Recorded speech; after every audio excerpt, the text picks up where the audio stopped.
Сәлеметсіздер ме, құрметті оқырмандарым, әңгімені тыңдамас бұрын маған тіркеліп лайк басып қолдап кетіңіздерші.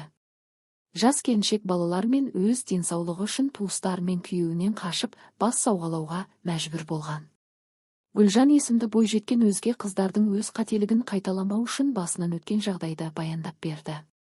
Сөзінше көптеген ата-аналар жағдайға қанша қиын болса да шыдау керектігін айтып, өз балаларының өмірінен елдің өсегін жоғары қояды деп ренжиді. Анам мен әкем қарапайым ауыл тұрғыны. Егін егіп, әкем трактор жүргізіп отбасын асыраймыз.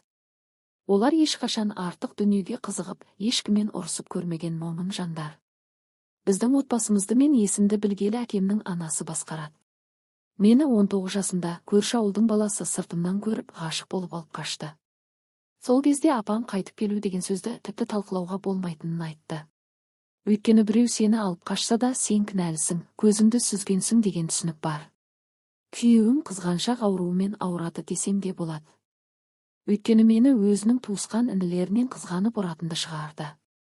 Басында анау неге күліп қарады саған? Мынау неге саған отын алып келіп береді деген сияқты сөздерді айтып ашу шақыратын. Мен оны жақсы көріп қызғанып жүр деп ойлайтынмын. Сөйтсем ол кәдімгі соңғы адамды мүгедек қылатын жағдайға апаратын сорлық екен. Алғаш рет күйеуім мені ұрғанда анама айттым. Ол кісі апаңа түсіндір деді. Апам бізде таяқ жеп өсіп өндік деп шығарып салды. Кейіннен апам ауыр сөздер айтып ұрсатынды шығарды. Сөйтіп жүргенде 2 қызым дүниеге келді. Бір күні күйеуім мас болып не істегенін білместе мені тепкінің астына алды. Көзім көгеріп ақсаңдап қалдым. Содан жалғыздың жары Құдай деп барлығына қолымды бір сілтеп Алматыға 2 қызымды алып кетіп қалдым. Сыныптасым пәтер жалдап тұратын сол досыма рахмет.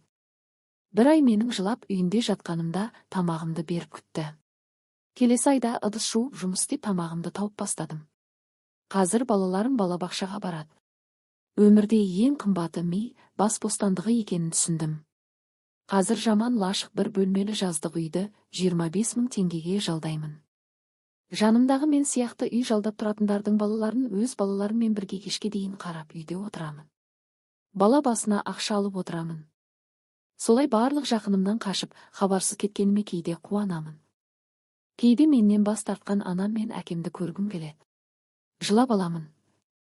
Мені осындай батыл болуға жетелеген күш 2 қызымның болашағы. Сол үшін айыптымын деп аяқтаған 2 баланың анасы. Әңгіме ұнады ма, өз ойларыңызды жаза кетіңіздер.